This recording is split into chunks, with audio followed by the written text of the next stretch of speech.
Hello everyone, welcome to my channel.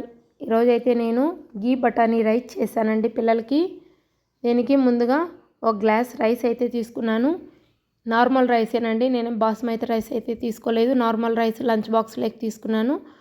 ఈ రైస్ని నీళ్ళలో నానబెట్టేసుకున్నాను.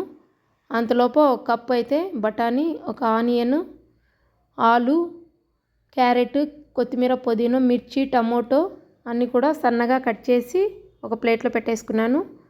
తర్వాత 3 స్పూన్లు అయితే ఆయిల్ అయితే ఆయిల్ కాదండి, నేను నెయ్యి వాడాను. మీరు ఆయిల్ అయినా వాడుకోవచ్చు. నేతిలో చేశానండి నేను. దీంట్లో ఇంకా బిర్యానీకి సంబంధించినవి చెక్క, లవంగాలు, బిర్యానీ ఆకు అయితే వేసి, తర్వాత మిర్చిని 3 మిర్చీలు అయితే కట్ చేసి వేసుకున్నాను. మళ్ళీ కూడా మనము కారం పొడి అనేది వాడుతాం కాబట్టి నేను 3 మిర్చీలే తీసుకున్నాను. ఆనియన్స్, క్యారెట్ అయితే సన్నగా పొడవుగా కట్ చేసుకున్నాను. అలాగే పొటాటో కూడా కొంచెం పెద్ద ముక్కలు అయితే కట్ చేసి వేసుకున్నానండి.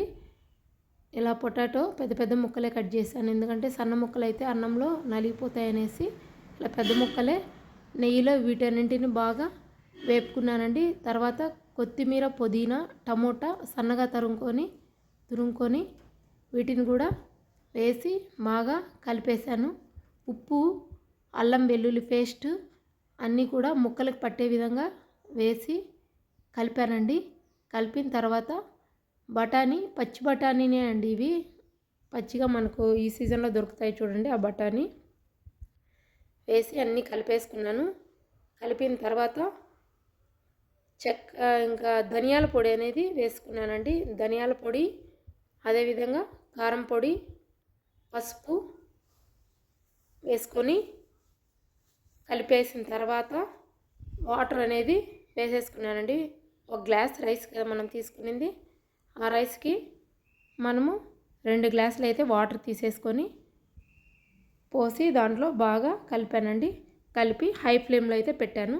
హై ఫ్లేమ్లో పెట్టినట్లయితే మనకు ఎసురు తెల్లుతుంది కదండి. ఇలా తెల్లేటప్పుడు మనం ఏం చేయాలంటే, మనం ఆల్రెడీ ప్రిపరేషన్కి ముందర రైస్ అయితే నీళ్ళల్లో పెట్టేసుకున్నాం కదా, ఆ రైస్ని కడిగి వంపినాం కదండి, ఆ రైస్ని తీసుకొచ్చి దీంట్లో వేసుకోవాలి.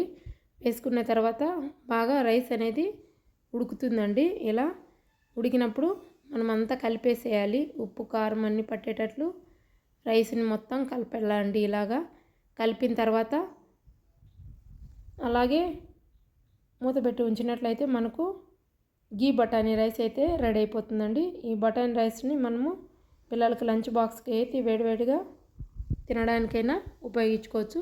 ఇటువంటి కూర అవసరం లేదండి, దీంట్లో పెరుగు చట్నీ అనేది ఉపయోగించుకొని తినచ్చు.